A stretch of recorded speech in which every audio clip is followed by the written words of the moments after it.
걱정거리 없는 삶을 살아간다는 것은 불가능할 겁니다. 누구에게나 크고 작은 걱정거리들은 생기기 마련이죠. 하지만 어떤 사람들은 작은 일에도 심한 걱정으로 두려워하며 자주 힘든 시간을 보내곤 합니다. 반면 또 다른 이들은 웬만한 걱정거리에도 아랑곳하지 않고 담대하게 넘겨버리곤 하죠. 어쩔 수 없이 겪어야 하는 걱정거리를 어떻게 바라보아야 하는 걸까요?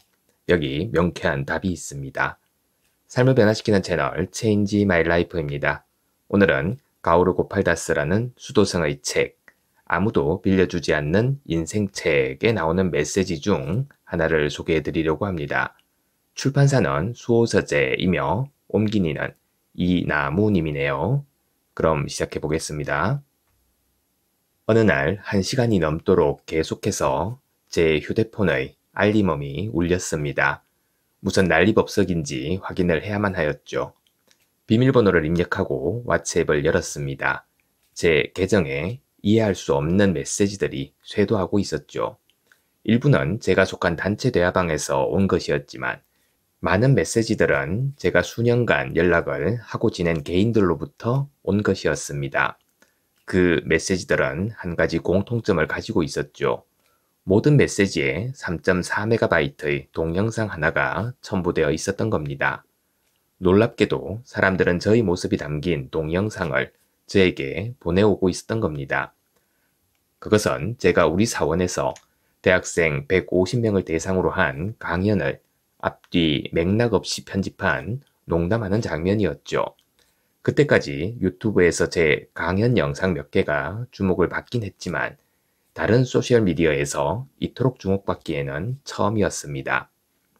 저는 영상을 틀어보았습니다. 오늘날 인도의 학교에서 교사가 10년 동안 일하면 평균 얼마를 모으는지 아십니까?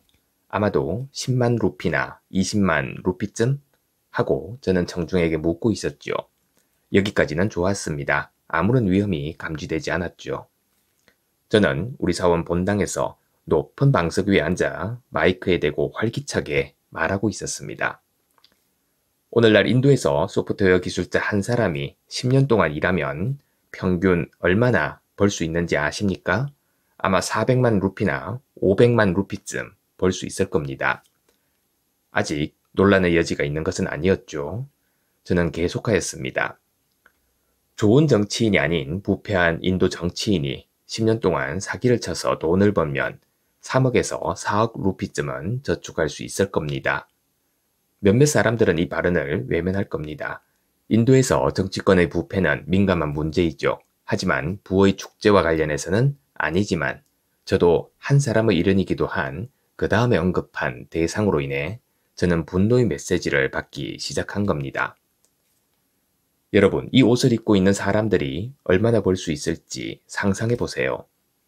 저는 제 주황색 면옷 상의를 움켜잡으며 말하였죠. 대부분의 인도 승려들은 자신의 금욕과 포기를 보여주기 위해 저처럼 주황색 승복만 입습니다. 매우 영적인 인도의 한 구루가 10년 동안 모은 돈은 고작 23억 8천만 루피였습니다. 또 어떤 종교 지도자의 저축액은 117억 7천만 루피였습니다. 그리고 또 다른 종교 지도자인 한 남자의 저축액은 겨우 400억 루피밖에 되지 않았습니다.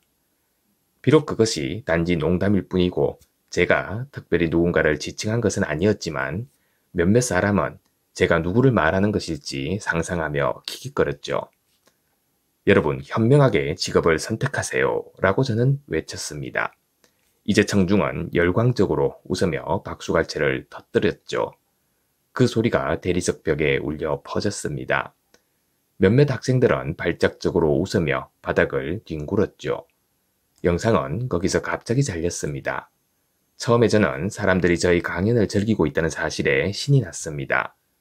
인간의 본성은 다른 사람을 기쁘게 할 때 자신도 기쁨을 느끼죠.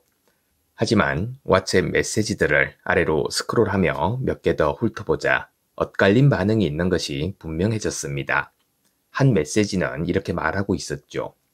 당신처럼 주황색 승복을 입은 수도승이 어떻게 그런 식으로 인도의 영적 구루들에 대해 경멸의 말을 할 수 있죠? 또 다른 메시지는 다음과 같이 말하였습니다. 난 이 영상이 많이 불쾌합니다. 많은 메시지들이 같은 어조의 반감을 표현하고 있었죠. 처음에 저는 이러한 것은 부당한 비난이라고 생각하였습니다. 그 영상은 우리가 일을 하면서 진실성을 상실하고 돈 버는 것에만 초점을 맞추는 것을 지적하기 위한 더 넓은 담론의 일부였던 겁니다.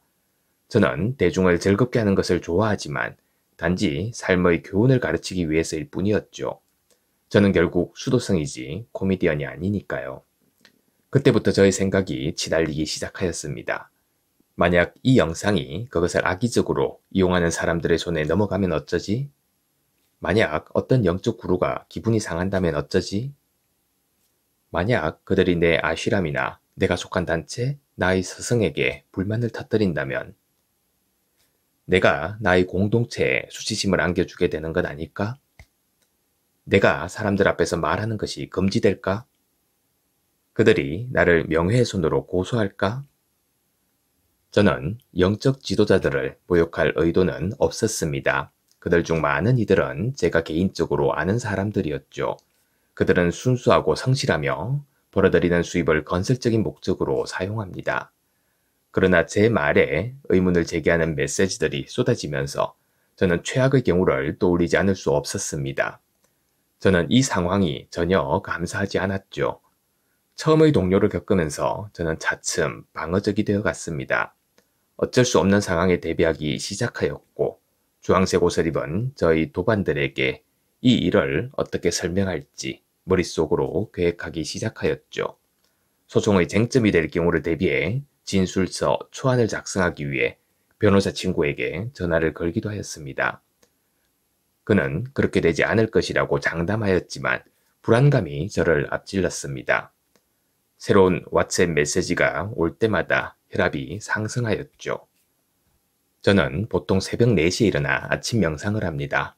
그날도 그 시각에 눈을 비비며 간신히 일어났죠.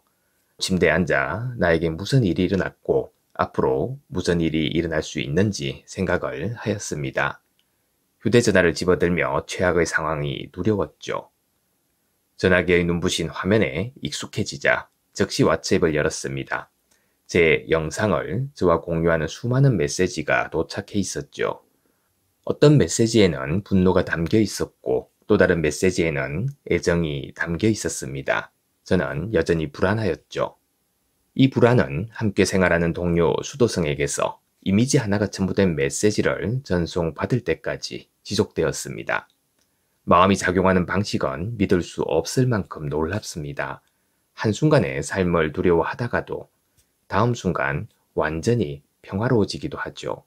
하늘에서 온 메시지처럼 그 동료 수도승이 왜 걱정하는가 라는 제목의 인포그래픽 하나를 제게 보내주었던 겁니다. 그 내용은 다음과 같았습니다. 당신의 인생에 지금 어떠한 문제가 있는가? 그렇다면 다음과 같은 하나의 질문이 주어집니다. 그 문제에 대해 당신이 할 수 있는 일이 있는가? 만약 없다면 그럼 왜 걱정하는가? 라고 반문합니다. 만약 당신이 할 수 있는 일이 있다고 한다면 그럼 그 일을 하면 되지 왜 걱정하는가? 라고 반문합니다. 결론은 어떠한 경우라도 걱정을 할 필요가 없다는 것이었죠. 여러 해 동안 저는 영성을 실천해 왔지만 우리가 통제할 수 없는 것과 거리를 두는 원리가 이처럼 간단하게 표현된 것을 본 적이 없었습니다. 때로는 단순한 설명이 가장 마음에 와 닿죠. 화려한 언어나 추상적인 개념 없이 그저 본질적인 진실이 영혼을 일깨우기 위해 겸손하게 제시되었던 겁니다. 단순한 생각은 누구에게나 받아들여지죠. 일단 동영상이 인터넷상에 퍼지면 막는 것은 불가능합니다. 우리가 통제할 수 없는 문제가 생겼을 때 우리는 자신의 영적인 힘에 의지해서 왜 걱정하는가를 물어야만 합니다. 우리가 그것에 대해 무엇인가를 할 수 있든 없든 간에 우리의 반응이 불안이어서는 안 되는 거죠.